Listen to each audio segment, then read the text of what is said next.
Ya regresando con ustedes para poder trabajar lo que es epistemología.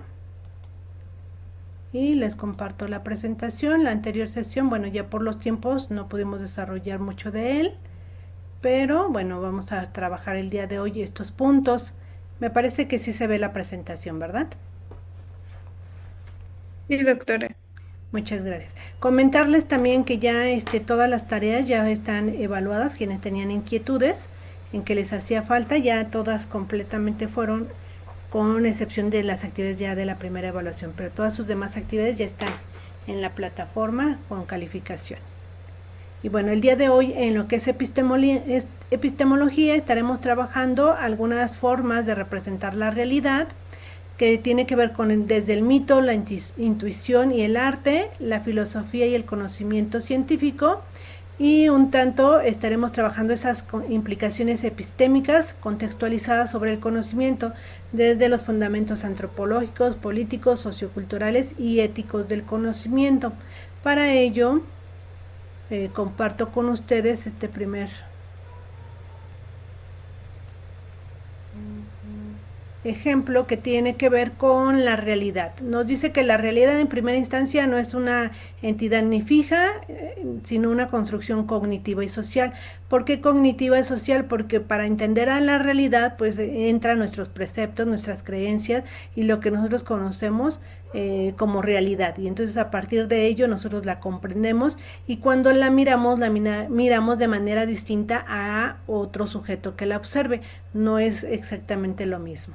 Y también nos habla de que, bueno, la realidad vista desde la ontología lo que busca es el estudio del ser, de lo que existe, entendiéndola tal cual y como es, ¿no? Desde su esencia misma. Y bueno, esta epistemología lo que busca es entender cómo nos estamos relacionando nosotros con esa realidad para poderla conocer. De tal manera que nos dice que en la filosofía es el por qué y el para qué. De ahí entonces que nos dice una pregunta filosófica en relación a nuestra organización es cuál es la razón de ser de nuestra empresa en la sociedad. No estamos hablando de objetivos, no estamos hablando de metas, sino de su razón de ser. ¿Por qué existe? ¿Cuál es su fundamento? ¿Cuál es su razón de ser? ¿No? Y cada una de las empresas tenemos una respuesta, y hay quienes sí la conocemos y quienes desconocemos la razón de ser. A veces hasta que nos sentamos a dialogar es cuando comprendemos su razón. ¿Y cuál es nuestra responsabilidad con la humanidad desde esta organización? Entonces doy tres participaciones para que nos digan cuál es esa razón de ser de la empresa en donde ustedes están y cuál es su responsabilidad. Entonces, no sé quién guste participar. Tres participaciones breves que nos digan la razón de ser. Veo manitas. Sino al azar. A ver. Rosy Fonseca. Ah, bueno, ya está Areli. Te escuchamos, Areli.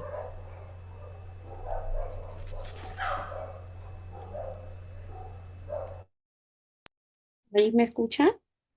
Sí, adelante. Ok. Bueno, la razón de ser de Cartel, donde yo laboro, que es una empresa italiana, es crear productos de diseño innovadores que combinen la belleza, la funcionalidad, la tecnología y materiales avanzados, difundiendo la cultura del diseño italiano a nivel mundial. Ok, lo que implica es que quieren darse a conocer. Muy bien. Isabel,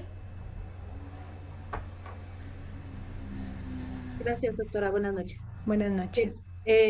la razón de ser de la Universidad Tecnológica Fidel Velázquez es formar profesionistas e investigadores que demuestren ser competentes, responsables y con un enfoque integral, preparados pues obviamente para todo tipo de labor en su área. ¿Cuál es la responsabilidad que tiene? Pues esta responsabilidad es bastante amplia porque tiene un compromiso en el entorno social sobre lo que nosotros estamos entregando al área laboral de manera especializada y pues de manera mm, integrada a cada una de las áreas de trabajo, ¿no? Ok, de tal manera que nos dicen su razón de ser es dar, ofrecer mano de obra calificada y competente. Muchas gracias, Gracias. Gerardo. Buenas noches. Buenas noches. Eh, la razón de ser de la Universidad Autónoma del Estado de México es formar personas éticas, líderes académicos y profesionales competentes mediante la educación humanista y la investigación científica y difusión cultural, contribuyendo sustentablemente a la paz y la transformación social. Su responsabilidad, pues justamente es el compromiso en buscar el formar ciudadanos éticos y agentes de cambio dentro de la sociedad. Ok, vemos un enfoque más humanista, ¿no? Muchas gracias. Cerramos con Omar. Adelante, Omar. Gracias, doctora. Bueno, en una empresa donde yo laboro es Octave. Lo que desarrolla son soluciones tecnológicas, especialmente para la industria, y desarrolla software de ingeniería. Entonces, básicamente, su razón de ser es ayudar a las empresas a tomar mejores decisiones basadas en datos. Ok. Entonces, mientras vemos, gracias, Omar, 12 empresas, finalmente como empresas, en nuestro país que buscan, dirían crear productos, ayudar a empresas, mientras otras, estamos hablando que son más en el ámbito educativo, que buscan el desarrollo humano de la persona en ofrecer personal altamente calificado y competente. Entonces, con ello estamos viendo entonces la importancia que tiene justo el hablar de esta ontología, parte ontológica de la razón de ser de una empresa. Y si lo vemos desde un enfoque más científico, el cómo y el qué, nos habla de que finalmente tiene que ver en analizar si esa misma organización, pero no tanto en su existencia y en su ser, sino a partir de sus métodos que utiliza para medir, comprobar, recolectar datos, estadísticas, es decir, generar más producto o generar mayor venta. Entonces vemos como dos enfoques nos llevan a espacios diferentes, uno en tanto el por qué y el para qué de su existencia, y el otro cómo lo está haciendo y el qué está haciendo, pero a partir de datos científicos. De ahí entonces que también nos dicen que para poder representar la realidad de manera histórica, principalmente se iban por mitos, y en las organizaciones como tal también existen mitos, en nuestras empresas también existen mitos. Creaciones narrativas nos dicen que nos permiten entender la historia corporativa, su misión, relatos que nos hacen ver el crecimiento, la historia, y entonces toda esta parte narrativa nos permite entender cómo se ha venido desarrollando cada empresa, cada organización, y que mucha de la información a veces se basa más en mitos, en creencias, que en datos como tal. Pero es importante conocer ambas situaciones para poder entender cómo la empresa misma ha avanzado hacia dar sentido al razonamiento y a la parte organizacional, ¿no? Entonces nos dicen, los mitos, lejos de ser una mentira, es una forma de darle sentido al mundo, darle sentido a la propia organización. Por eso es importante conocer esa, cómo se fundó, cómo se cohesionaron, el sentido de pertenencia, todos estos aspectos que nos relatan la parte del contexto cultural al interior de las dependencias. Entonces esa parte es muy interesante reconocerla también para entender a una organización. Otra parte muy importante que también nos dicen que para entender a estas organizaciones tiene que ver con la intuición. La intuición que finalmente nos dicen que es, puede ser una barrera a la hora de investigar, pero también es el inicio de algo. Nos dicen que es el inicio del saber, porque a partir de esa intuición nosotros vamos entendiendo las realidades. Por eso nos dicen que esa intuición es esa captación intelectual inmediata, que no nos lleva a un razonamiento discursivo, pero sí nos lleva a entender parte de la realidad, porque a veces partimos de la experiencia de esa parte intuitiva a la hora de tomar decisiones, que debe estar sustentada y después analizada, sí, pero muchas de las acciones parten de la intuición. Por eso nos hablan que tanto la intuición como el arte nos permiten ser creativos, tomar las cosas de manera estructural, totalizada, no verla como fragmentada, sino implica incluso que con la intuición nos podemos adelantar antes de tener evidencia, podemos llegar a pequeñas conclusiones que nos permiten un accionar de manera inmediata. Entonces, eso es a lo que contribuye el reconocer a la intuición dentro de este proceso del saber. Por eso a la hora que ustedes están analizando desde cuál es la verdad a la que ustedes quieren llegar, e incluso ya se atrevieron a proponer y decir estos temas son los que me interesan porque yo quiero conocer más a fondo la realidad que se está viviendo en mi organización, ya sea por liderazgo, ya sea por implementación de tecnología, ya sea por diferentes situaciones que ustedes lo están observando. Ustedes ya tienen una mirada una primer mirada inicial que nos permite entender esa realidad o esa organización como tal.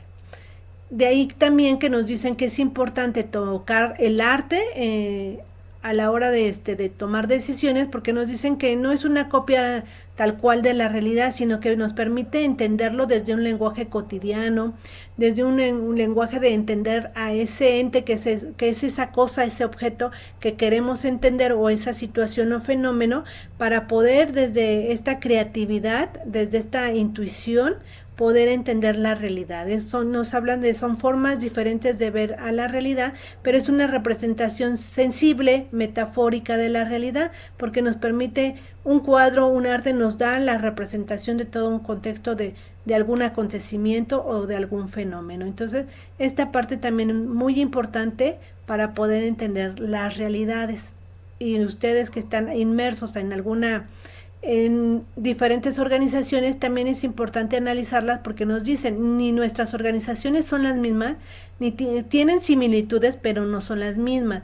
Entonces es importante mirarlas desde diferentes enfoques y desde diferentes aristas, ¿no? Entonces nos dicen, bueno, ¿qué nos invita la filosofía? Nos invita esta filosofía a definir valores, los fines últimos y la ética propia de una organización. Ya hablábamos que dentro de la organización está desde la moral, está la ética, la política que guía a partir de esas relaciones e interrelaciones que se dan con los sujetos, que no se dan en la manera individual, sino en la manera en cómo se interrelaciona. Es entender toda esa red de relaciones, entender cómo fabrican entre todos conceptos, acciones, estrategias, y que entonces están inmersos un sinfín de actos éticos, ¿no? Y el conocimiento, nos dice, el conocimiento particularmente científico, basado en todo un proceso de pasos, de metodologías, nos da herramientas que nos permiten medir, nos permiten observar los datos, las teorías, buscar la eficiencia, de tal manera que nos permite entender sí a la realidad de la organización, pero desde los datos, mientras que la filosofía desde las relaciones de los seres humanos, que es un tanto reconocer cómo se están relacionando, cómo está presente el liderazgo, qué características tiene el líder, de qué manera se interrelaciona, no en tanto construcción o uso de plataformas, de tecnologías. Eso se lo dejamos más al conocimiento científico, que nos lleva a analizar la realidad de las organizaciones. Y entonces nos dicen, pensemos en esta realidad. Y esta realidad nos dice, tenemos una situación. En este primer caso nos dicen, tenemos rotación, es la rotación y el bienestar de personal. Hay que tomar la decisión, pero desde la filosofía, pensando desde la filosofía, nos dicen, un director de recursos humanos se pregunta, pero está considerando la ética de las virtudes. Y entonces, si está considerando esta ética de las virtudes, no es lo mismo que cualquier otra persona. Entonces nos dice, ¿es moralmente correcto exigir disponibilidad 24/7 a los empleados a cambio de un bono económico? Y nos hace la segunda, el fin de ¿Sustentabilidad justifica el desgaste de su salud mental? Y aquí yo les pregunto a ustedes, ¿qué opinan? ¿Si es moralmente correcto? ¿Cómo ven? Ustedes son los tomadores de decisiones, ustedes son los directores de recursos humanos, ustedes están bajo esta perspectiva de la ética, entonces vamos a ver qué nos responden. Andrés ya nos tiene la respuesta. Adelante, Andrés. Moralmente Ujú, debería de ser que no, ujú. ¿sí? Porque una persona, ¿verdad? Si vamos a estar desde el punto de vista moral, debe de hacer valer sus derechos, Ok. ¿sí? Y debe de hacer valer, en este caso, su dignidad como trabajador, ¿sí? Él tiene propiamente establecido una jornada de trabajo, ¿sí? En la forma en cómo se establece que el hecho de trabajar 24/7 y va a recibir un bono, no sería correcto, porque pasaríamos a la parte ética, y la parte ética, la ley señala que un trabajador después de su jornada laboral, si se queda a trabajar, tendría que recibir, sí, horas extras o el pago de horas extras, ¿sí? Y entonces tendríamos que ver en un momento determinado cuáles son esos valores y cuáles son esos principios del trabajador en esas circunstancias, ¿sí? Sabemos perfectamente bien que hay mucha gente que se aplica 24/7 sin recibir ninguna remuneración por presión del trabajo, por condicionamiento a conservar o a la permanencia del mismo, etcétera, etcétera, ¿sí? Entonces, yo lo veo que desde el punto de vista moral no debería de ser, ¿sí? Aunque privan las necesidades de las personas, o sea, también hay que ver esas circunstancias, ¿no? Esos factores, pero no debería de ser, ¿sí? Pero sí, en un momento determinado, si vamos a ejercer esos valores y esos principios, entonces tendríamos que sustentarnos en la normatividad y la normatividad, ¿verdad? En base a la ley federal del trabajo, pues marca ese tipo de circunstancias, ¿no? Ese sería mi punto de vista. Muchísimas gracias. Efectivamente, ya desde el punto de vista de las virtudes de los valores, pues no sería correcto. María Isabel, adelante. Gracias, doctora. Bueno, yo aquí quiero resaltar un poquito y nombrar a Aristóteles, Ujú. quien nos planteaba acerca de el justo medio entre el exceso y el defecto. Y exigir que pues esté 24/7, pues obviamente representa un exceso laboral y rompe este equilibrio y este principio básico, ¿no? Y también quisiera comentar la parte de destruir la salud mental del colaborador o del trabajador a través del agotamiento crónico. Incluso por ahí, en algún momento yo en mi caso de mi actividad número uno comenté justamente esta parte, ¿no? Del agotamiento, porque pues al final, independientemente de la cuestión económica, pues obviamente hay un desgaste bastante considerable para el empleado, ¿no? Que pues obviamente moralmente pues no es muy bien reconocido. Gracias, doctor. Muchísimas gracias. Y justo entonces ahí ya estamos viendo una realidad del desgaste, ¿no? Entonces, Jessica, te escuchamos. No y sí, Ok. porque hay artículos que dicen que, por ejemplo, el artículo 123, que se establece trabajo igual, correspondiente al salario igual, pero garantiza que nadie puede ser obligado a prestar trabajos personales sin la justa retribución. Y él está prestándose, o sea, esa persona se está prestando. Y también el artículo 2 define el trabajo digno. Entonces, el artículo 67 creo que también obliga a pagar de manera extraordinaria con los recargos. O sea, hay artículos que dicen eso, pero creo que eso depende de la persona, porque no sabe si le guste su trabajo. Por ejemplo, a mí me gustaba mucho meter papeleo en el tiempo que estuve trabajando y no me estresaba. Y a muchas personas sí les estresa meter papeleo. Entonces, yo digo que depende de la perspectiva tanto de la persona como de la empresa.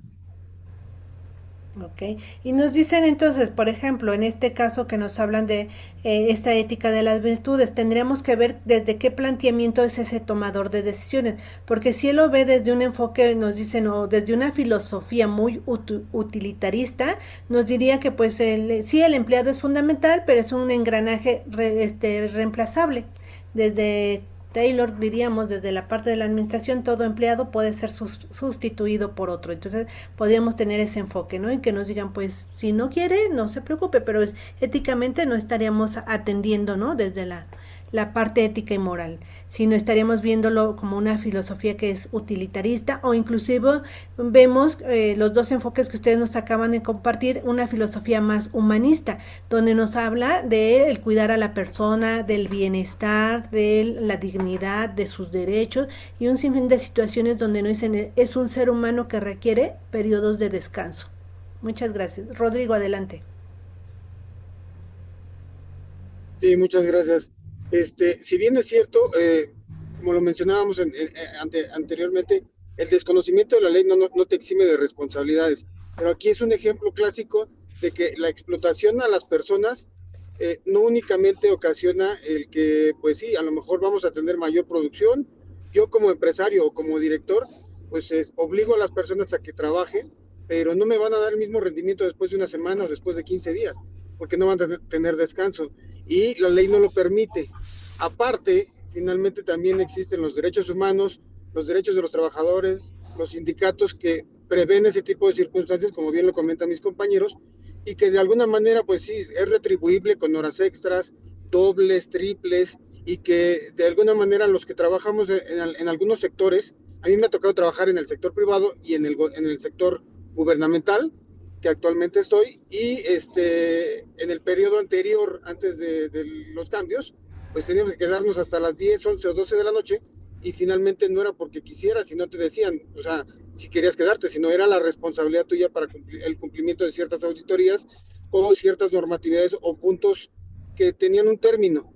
Y si no terminábamos, pues bueno, la sanción era generalizada a lo que es el secretario. Entonces, parte de ello, si bien es cierto, no es 24/7, pero sí son 2, 3 días que nos dividíamos la actividad para el cumplimiento y no recibíamos ninguna retribución. Pero aquí el detalle es más que nada, yo como directivo, ¿qué decisión tomar? Pues prever todas las circunstancias en base a la administración para que mejor hacer una política de establecer diferentes turnos donde sea más favorecido lo que es el sueldo del trabajador y las condiciones del mismo trabajador. Nada más. Muchas gracias. Y justo estamos hablando nuevamente del bienestar común. Dejar a un lado el utilitarismo donde nos dicen que la persona es sustituible y se puede cambiar por otra si no se queda, a pensar en ese bienestar del individuo, en ese estado emocional, en ese estado de no a la fatiga, no al trabajo excesivo, y entonces nos está preocupando más ese capital humano, más que esa producción. Muchas gracias. Pasamos entonces a tenemos dentro de esta misma diapositiva el ejemplo donde también nos dice que si es un tomador de decisiones, pero basado en el conocimiento científico, ya no en la ética de las virtudes, en el conocimiento, entonces nos dice el conocimiento de análisis de datos, predictibilidad. Entonces ahí preguntarnos, ¿es correcto nuevamente exigir 24/7 a los empleados a cambio de un bono económico? ¿El fin de rentabilidad justifica el desgaste de su salud mental? Ahí cómo podríamos tomar la decisión. Arriba decíamos que ya con los derechos, ya con los preceptos, la dignidad, todas estas situaciones. Pero si es un tomador que se va a basar no en la ética, sino en el conocimiento científico, ¿qué creen que nos respondería? Jessica, después Andrés y luego Rodrigo. Adelante, Jessica. Ahí depende bueno, yo digo que el trabajo de que te dé opción, no sé si ahí te dan la opción de eso, pero yo digo que también puedes buscar personas que buscan trabajo de medio tiempo o trabajo que pueda complementar ese tiempo que la persona no pueda para sustituir eso, no necesariamente que esté trabajando constantemente ahí. Ok, entonces tendría que revisar su plan organizacional o su estructura organizacional para poder determinar en qué caso sí, o mejor dicho, no se le exigiría, ahí estamos diciendo que no se le exigiría su disponibilidad 24/7, porque se cuenta con más personal, ¿no? Pudiera ser desde ese punto de vista, pero aquí nos dicen que pensando desde el conocimiento científico, cómo pedirle la disponibilidad o si es correcto y si ese tomador de decisiones va a decir sí, sí es correcto o no, no es correcto, pero no basado en la ética, basado en los conocimientos. Adelante, Andrés, dijimos, o Rodrigo, perdón, creo primero. Sí, muchas gracias. Aquí, como lo mencionaba hace un momento, es el establecimiento de una estrategia en la cual, o sea, desde el conocimiento científico sabemos que el desgaste de las personas o la productividad de las personas es en base al desgaste. Si yo no permito que la gente tenga su periodo de descanso, pues no me va a resultar el tomar una decisión de ese tipo. Ajá. Va a ser contraproducente porque pueden suceder accidentes, pueden suceder malos cálculos, dependiendo el factor humano o la actividad que vaya a desarrollar, porque puede ser el estar en una empresa, el estar en un escritorio haciendo cuentas, el estar haciendo declaraciones como un despacho, o sea, lo que sea, pero no está sujeto a un análisis más correcto. Entonces yo establecería como director o como empresario, pues yo sé que el capitalista siempre va a pensar en que vamos a explotar al trabajador, pero aquí la intención es sacar el resultado, pero estableciendo una estrategia de control, no sé, con las personas que se cuentan, sí establecer parámetros de que si te puedes quedar más tiempo, adelante, y si no, pues establecemos 2 turnos de trabajo en lo que sale la chamba. Es fomentar también la estrategia del hacerte llegar de personal que te va a servir para capacitarlo y para que lo tengas como en reserva. Que es lo que similar a lo que nos comentaba nuestra compañera, decían, se busca la estrategia, pero aquí este punto que tú mencionas justo es mediante estos procesos del método científico donde nos habla de que vamos entonces a hacer a lo mejor alguna estadística para poder argumentar justo esta parte que tú dices, el desgaste con el rendimiento, la producción y los errores. Entonces tendremos que estar teniendo un informe, fíjense bien, que nos permita dar cuenta clara en el cual digamos, por estas situaciones y a partir de esta revisión hemos visto que cuando las personas se quedan más tiempo tiende a haber accidentes, tiende a haber esto, no solamente hay un desgaste, sino también no se produce de la misma manera. Entonces ahí ya estamos teniendo un documento que nos permite sustentar nuestra respuesta de por qué no es correcto el 24/7 el que se esté disponible. Adelante, Andrés. Perdón, nada más quisiera agregar un punto. También el considerar que si algún trabajador de ellos establece una queja ante la Junta Laboral o de Conciliación y Arbitraje, pues también nos resultaría un costo adicional a nosotros y ya no se buscaría el objetivo de obtener el resultado que queríamos por darles un incentivo y saldría más caro o sería de mayor inversión. Ok, muchas gracias. Justo estamos hablando de un control de riesgos, ¿no? Estar revisando, estar viendo las consecuencias de esa acción. Muy bien, muchas gracias. Ángeles Fonseca. Buenas noches. Hola, ¿Sí me buenas escuchan? noches. Sí, Sí. adelante. Mire, yo no voy a ser redundante, lo que sí me gustaría aclarar es que efectivamente si fuera un tomador de decisiones bajo el conocimiento científico, la respuesta sería no sostendría una jornada laboral 24/7 por todo lo que implica. Si pensamos que un tomador de decisiones tiene basado el conocimiento científico, conoce medicina del trabajo, psicología organizacional, neurociencia, pero no debemos dejar de lado que si nos toca ser este tipo de tomador de decisiones, tenemos que considerar la actividad, porque si nos toca tomar la decisión para un hospital, para un servicio de emergencias o una planta química, entonces su respuesta sería sí, solo que tendría que optimizar las jornadas y hacer turnos rotativos precisamente para contrarrestar un poco esto de la psicología y los daños que tuviera que hacer al cuerpo. Estas personas saben que la privación del sueño, que implica forzar al cuerpo en mantenerlo despierto, pues alerta a la producción de melatonina y cortisol. Entonces, y eso también genera un déficit cognitivo y pues pasar más de 18 horas despierto, produce un deterioro cognitivo y se generan riesgos, accidentes y demás. Muchas gracias. Y justo con todos los argumentos que ustedes nos acaban de compartir, hacen ver que a partir de ese conocimiento que se tiene en medicina, el conocimiento que se tiene en derecho, que se tiene en política y que se tiene en todos estos aspectos, es que la decisión es no. Aparte, las mismas empresas, ellos tendrían que estar haciendo mediciones en relación de alguna encuesta, ya decíamos el informe, ya decíamos algunas estadísticas donde hemos visto que cuando la gente se queda más del tiempo que corresponde, pues ha habido más accidentes, menos producción, y entonces todo eso nos tendría que llevar a ese análisis y ya también a la revisión de que podrían haber quejas o incluso renuncias.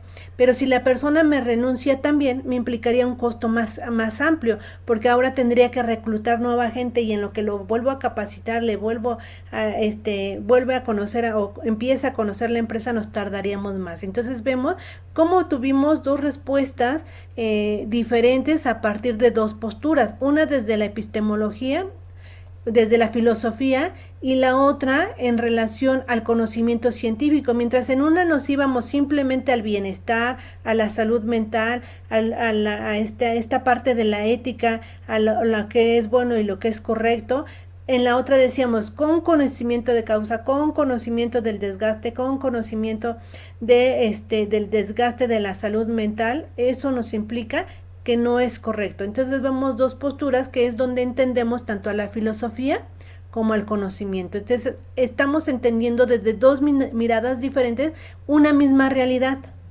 Y entonces también vemos cómo si hay tomadores que yo les decía, pues a veces se van por la parte utilitarista, donde nos dicen, pues un empleado se puede reemplazar, pero si yo lo veo desde otro punto de vista, sí se reemplaza, pero pierdo también tiempo y hay que capacitarlo.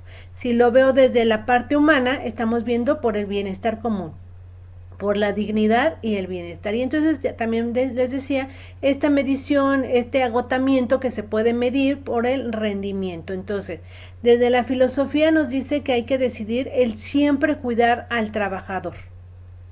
Desde el conocimiento y desde un rigor ya metodológico basado en un proceso de una serie de pasos, nos hablan de demostrar cuantitativamente a la junta directiva que justo hay que cuidar al trabajador porque nos reduce costos, nos reduce riesgos, nos evita quejas, todo lo que ustedes ya fueron compartiendo hace un momento y que nos permite darnos cuenta del por qué no es conveniente. Entonces ahí estamos viendo por qué esta estrategia si favorece o no favorece. Y bueno, entraríamos entonces con esto a la parte donde nos habla de estos fundamentos, estos fundamentos antropológicos, políticos y socioculturales y éticos, porque nos dicen que el individuo no es un ente aislado, está en función de su contexto, ese contexto ya sea cultural, sea político, determinado por también esa ética. Entonces es importante revisar esta parte interesante de este fundamento antropológico que nos dicen esa naturaleza del sujeto. ¿Quién es el ser humano? Reconocer al individuo porque es que el que produce el conocimiento en la propia administración. Dicen, no es un mero actor racional que ejecuta las acciones solamente por intuición o por conocimiento, sino es un ser humano con emociones, con lenguajes, valores, es decir, tiene inmerso toda una cultura, un conocimiento, un bagaje que lo determina, ¿no? Y entonces nos permite que para poder entender una organización hay que comprender esa condición humana, tener al centro a ese individuo como un centro del saber, que conoce, que tiene una visión integral, que tiene una propia cultura, tiene vivencias, experiencias que le permite entender y ver la realidad de manera distinta. Cada uno de ustedes ahorita lo veíamos de manera diferente. Comentábamos ahorita cuando nos compartían, ¿no? la solución inmediata para que no sea 24/7, decían, contratamos más personal, tenemos, hacemos los roles y tratamos de solucionar. Pero también desde ese fundamento de la realidad que yo conozco y sé, y en el que trabajo. Pero si fuera desde el otro, me iría más por la parte humana, la parte de salud, etcétera. Entonces, por eso es importante ver qué vivencias tiene este sujeto, que en este caso somos cada uno de nosotros, para poder entender la realidad, pero también para construirla, porque nos dicen es importante revisarla. Y entonces nos dice, si desde este enfoque de qué es el ser humano lo vemos como un ser egoísta, flojo por naturaleza, nos dirán, por ejemplo, en el caso de las personas que ahorita trabajan desde casa, o que dirían es teletrabajo o home office, porque nos dicen si es teletrabajo puede trabajar desde cualquier lugar, si es home office desde su casa. Y entonces nos dicen, si lo vemos a este ser humano, como desde un enfoque antropológico, diríamos, pues es que el ser humano por naturaleza es flojo, y si se queda en su casa a trabajar, necesita un software que lo vigile. Y entonces por eso algunas empresas, ustedes han escuchado, que controla el monitor y sabe cuánto tiempo la persona está trabajando o cuánto tiempo deja de trabajar. Entonces, desde ahí. Pero si vemos al sujeto desde un ser que quiere crecer, conocer, aprender, autorrealizarse, entonces no se le estará vigilando, sino se le está dando confianza y se le está dando objetivos para realizar. Entonces vemos cómo desde esta mirada que tenemos hacia el sujeto lo vemos o de una manera o lo vemos desde otra mirada. A veces decimos es que la persona es floja, no quiere trabajar, pero no reconocemos que puede tener problemas, puede tener situaciones, eventualidades. Entonces es importante revisarlas para entender a ese ser humano desde este fundamento, nos dicen, antropológico. Pero también ese sujeto, nos dicen, es un sujeto político del conocimiento. ¿Por qué político? Porque nos dicen, sirve a ciertos intereses de grupo de poder, de dominación, de resistencia, para la toma de decisiones. Entonces nos dicen que ese saber administrativo no es neutral, normalmente está mediado. Y lo tenemos tan fácil cuando nos dicen, tenemos diferentes áreas. Una área de mercadotecnia que le preocupa difundir los productos, vender y vender. Y a veces no se preocupa que si reduce el costo del producto, pues hay pérdidas, pero está el área de ventas, entonces que tiene que estar cuidando que no se reduzca porque tendríamos pérdidas y no habría ganancias. Entonces vemos desde qué mirada lo estamos viendo, ¿no? Desde qué, cómo se legitima esa moral, esa ética al interior de la organización, y por eso nos hablan de si es importante ver cuál es el papel que nos toca o que tiene la persona que decide. Quien decide con un conocimiento o solamente desde el poder porque está en el área, pues diríamos jerárquica, más arriba de todos en una dependencia, ¿no? Entonces sí es importante también revisar para saber cómo están siendo esa toma de decisiones. Y entonces si nos dice quién tiene el poder, desde el enfoque de la productividad, les decía en el teletrabajo, diría, suele venir el uso del monitor, suele venir de los intereses de la alta dirección. Y ellos dicen, hay que controlar el tiempo. Pero también hay que pensar y nos dicen, ¿qué pasa? ¿Cómo se legitima desde los sindicatos, los empleados, en esta nueva estructura? El trabajo remoto, ¿quién decide qué datos se miden y qué es productividad? Es decir, ahí cómo se va a poder medir el desempeño de cada sujeto, desde el enfoque de poder, quien tiene el control de tiempo y dice sí, es necesario vigilarlos para que produzcan más, o sí, pero pueden producir a partir de datos, a partir de resultados. Entonces ahí estamos viendo también esta parte interesante. Rodrigo, te escuchamos. Sí, más que nada, bueno, como bien lo indica usted, hay una parte que también la sensibilidad de las personas al manejo de personal y que debemos de conocer si tienen, o sea, por eso existe el área de recursos humanos, ¿no? Que de alguna manera debe de tener capacitada a la gente, debe de estar con un enfoque no psicológico, pero si bien es cierto que tenga, si es casado, si no es casado, por los problemas que pueda tener, si tiene algún detalle psicológico. Y mencionaba en el chat que existe la norma 35, en la cual es la que también habla del desempeño del trabajador, que no sabemos si llegó a trabajar, pero tiene problemas de estrés, problemas no sé, de comunicación en la familia, o falleció un familiar y que de alguna manera eso le ocasiona cierto tipo de malas condiciones para que no pueda desarrollar su actividad. Adicionado a esto, pues también las condiciones de los sindicatos que también deben estar pendientes de ello. Y hoy en día, lo que es el trabajo o el teletrabajo o lo que es home office, pues se mide en base a la eficiencia y a los resultados obtenidos en base a metas que establecen los mismos directivos. O sea, ¿yo cómo te voy a medir? Pues en base a diferentes resultados. Ajá, me vas a entregar más reportes, me vas a entregar más actas, me vas a entregar más dictámenes, pero que de alguna manera veamos, o sea, porque uno trabajando desde casa tiene muchos distractores y finalmente pueden tocar el timbre de la casa, puede sonar el teléfono, puede ladrar el perro, o sea, y eso ocasiona que también tengamos deficiencia en la efectividad y en el desarrollo laboral. Necesitábamos tener una oficina, un espacio cerrado, donde no tengamos factores que influyan en ello. Ajá. Y medido bajo los resultados en base a metas o en base a, pues, obtener ciertos resultados medibles para que pueda yo calificar a las personas. Y ese debiera de ser la realidad, ¿no? O debiera de ser la confianza a la persona.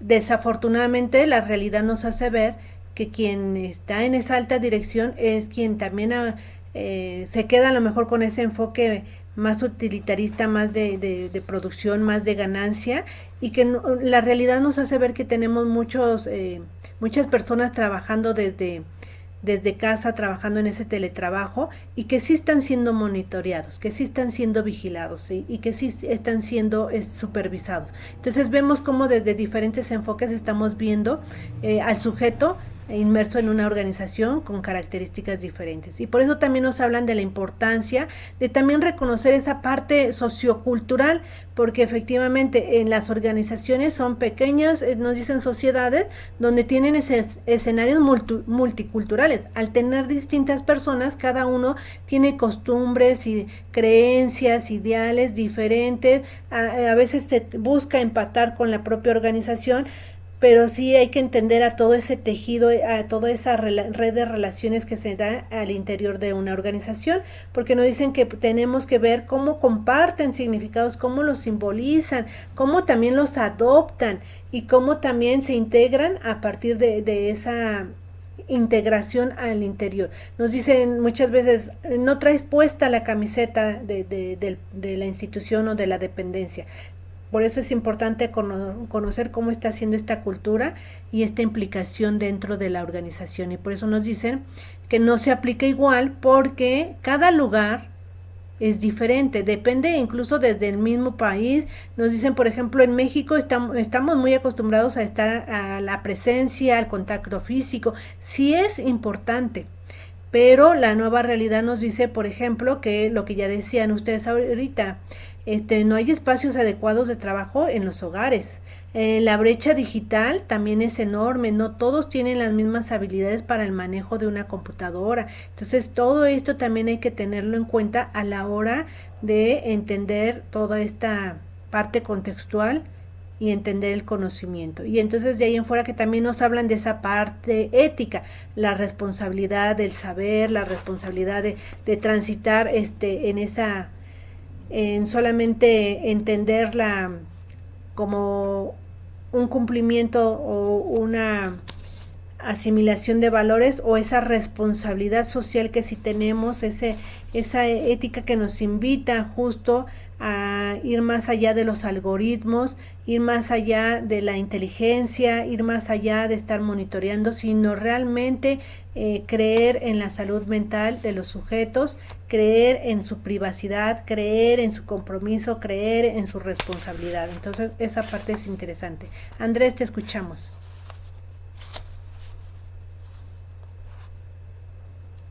Sí, doctora, yo quisiera comentar 3 puntos de todo lo que usted nos ha comentado ahorita en relación a este tema. Sí, yo le puedo decir que al menos en la institución o en la estructura organizacional que yo laboro, pues sí, tenemos de antemano asignado esa forma de trabajo 24/7. Sí, debemos estar disponibles prácticamente todo el tiempo. Sí, ¿cuál es la motivación? En principio, la propia formación. La otra, precisamente, la motivación que nos dan nuestros superiores, ¿sí? Y bueno, en cierta forma, sí, la mentalidad laboral, ¿no? La capacidad laboral que tengamos nosotros en relación a la, a la actividad que desarrollamos, ¿sí? Yo lo reconozco, es una estructura, como usted dice, autoritaria, ¿sí? Una estructura que se basa en órdenes, ¿sí? Y que de alguna manera, bajo la coerción, tú lo tienes que hacer, ¿sí? Y bueno, es una forma en la que hemos aprendido a vivir, a desempeñar ese tipo de circunstancias. No es recomendable, no es sano, no se crea un buen ambiente laboral, ¿sí? Pero más sin en cambio existe. Ese es uno. Dos, en el caso, digamos, ahorita clásico o en el normal de las estructuras organizacionales, estas mismas han ido evolucionando y nosotros agarramos y vemos precisamente en base al conocimiento cuánto tiempo tiene la administración, ¿sí? Es una de las ciencias más modernas que existen, ¿sí? Y se creó precisamente para eh, eh, eh, consolidar o concentrar, ¿sí? Todo ese esfuerzo laboral en un solo objetivo, bueno, en un objetivo, en una visión, ¿sí? En una meta. ¿Sí? Y que en un principio el recurso humano era la parte primordial, dado que en ese aspecto quien establecía un un trabajo o adquiría un trabajo, pues lo desempeñaba desde el punto de vista moral y ético, ¿sí? Por las circunstancias propias de la estructura organizacional. Y le digo que de alguna manera está evolucionando porque si yo en este momento fuera un empresario y tomara una decisión, y lo hemos visto, están cambiando, están sustituyendo al recurso humano por androides o por la robótica, ¿sí? Precisamente para evitar este tipo de circunstancias, ¿no? Que si el trabajador está bien, está mal, si aguanta, no aguanta, etcétera, etcétera. Sí, obvio, sí. Se toman factores muy importantes como la inversión, ¿sí? A lo mejor una empresa que es multinacional, ¿verdad? Global, pues a lo mejor no tiene ningún problema, ¿sí? Porque esa tecnología la va a adquirir muy rápido, ¿sí? Pero si es algo que es local o que es una empresa pequeña, pues definitivamente no le va a resultar porque el costo sería muy alto. Pero son los riesgos y en un momento determinado, vuelvo a repetirles, pues yo como tomador de decisiones, ¿verdad? En base al método científico o a la metodología de la investigación, ya con datos duros, con datos que se pueden analizar, experimentaría precisamente esa nueva modalidad, ¿no? En el cual lo estamos viendo, ¿sí? Ya en algunos países los taxis pues ya no tienen conductor, ¿verdad? Para que no se vaya peleando usted con el conductor. La otra, ¿sí? Que llega a ustedes, países como Japón, que ya no utiliza ni un solo peso, todo eso a través de instrumentos digitales, ¿sí? Tarjetas, etcétera, ¿no? O sea, con el propio teléfono, que aquí en México, pues ya algunos aspectos en ese sentido ya se están implementando. Hay una resistencia, ¿por qué? Bueno, porque el ser humano pues requiere precisamente de esas oportunidades, ¿no? Que se dan precisamente a raíz de que se generan empleos o se tienen empleos y que de alguna manera eso pues mejora su condición de vida. Ese sería mi comentario, pues, doctora. Muchísimas gracias. Y esta parte es muy importante porque justo ustedes ahorita que están viendo desde qué verdad quieren llegar, cuáles son sus temas que les interesan, cómo evitar el error, cómo evitar el falsacionismo, es cómo evitar varias situaciones, es entender desde este conjunto de realidades y este conjunto de situaciones que el ser humano vive y que decíamos, una organización no es igual a otra, su clima laboral es diferente, justo por todas estas relaciones nos dicen, mientras en unos sí está la preocupación por la parte humana, en otros no, y se sigue trabajando 24/7, se sigue desarrollando políticas muy rígidas, políticas muy autoritarias, entonces esas realidades son las que se tienen que mirar a la hora de revisar nuestros temas, a la hora de ver dónde lo voy a realizar, porque